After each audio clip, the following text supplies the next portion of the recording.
নমস্কার, good evening বন্ধুরা। আপনারা সবাই কেমন আছেন? আশা করি আপনারা সবাই ভালো আছেন। আর আমিও মোটামুটি ভালো আছি, কিন্তু খুব একটা ভালো নেই। কেননা 24 ঘন্টা ডিউটি করছি একজন ভদ্রলোকের, 83 ইয়ার্স এজ, 83 বছর।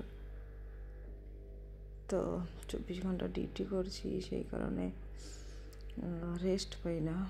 দিন রাত্রি 24 ঘন্টা 20 দিন থেকে। তো সেই জন্য নিজেরও হয়তো শরীরটা খারাপ করেছে, সেই জন্য আমি নিজে ভিডিও দিতে পারছি না, বানাতে পারছি না ভিডিও। আর এই সাদা ড্রেস পরেই, এই একই কালারের ড্রেস পরেই ভিডিও বানাতে চেষ্টা করছিলাম, কিন্তু এখন আর পাচ্ছি না, কেন শরীরটা খুবই খারাপ বন্ধুরা। পরে নতুন ভিডিও নিয়ে আসবো।